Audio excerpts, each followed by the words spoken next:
થરાદ તાલુકાના વડગામડા bus stand પાસે બનેલ દુકાનોમાં ચોરીની ઘટના સામે આવી, જેમાં કરિયાણાની દુકાન, હાર્ડવેરની દુકાનોમાં ચોરી થઈ હતી. દુકાનોમાં મોબાઈલ ફોન સહિત રોકડ રકમની ચોરી થઈ હતી.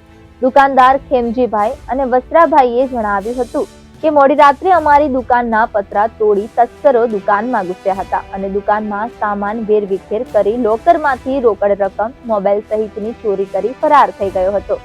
સમગ્ર ઘટના સીસીટીવી કેમેરામાં કેદ થઈ હતી. મારે ગામમાં રાત થઈ આ ગઈ રાતે જ તે પાટીએ 4 દુકાનો છે. તે દુકાને એક બાપજીની છે, એક મારા મંત્રીની છે, એક વસરામભાઈની છે, એક નરેશભાઈની છે. તો એમનો ફોન આવ્યો મંત્રી સાહેબનો કે રાતે ચોરી થયેલી છે. તો સરપંચ હું આવો એટલે હું ત્યાં કહેવાનું મતલબ ગયો જગ્યા ઉપર. ત્યાં પોલીસને જાણ કરી તો પોલીસવાળા પણ આવ્યા હતા. ને જે પોલીસ આ છે ચોરી એ વગર 4 ચોરીઓ પહેલી પણ એક કેબલ ચોરાણેલો છે સરકારી ગ્રુપ ગ્રામ પંચાયત બોરનો.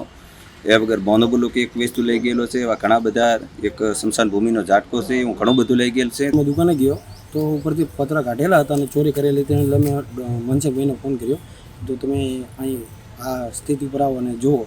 તો જોયું એટલે પોતે સ્ટાફને ફોન કર્યો પોલીસવાળાને. તાત્કાલિક સ્ટાફવાળા અને રીસર્વ મતલબ ચેક કરીને ગયા. એ પછી અમે બધા અહીંયાથી અહીં આવ્યા હતા. અત્યારે અમારે અહીં FIR આવેલી છે, ફરિયાદ આવેલી છે.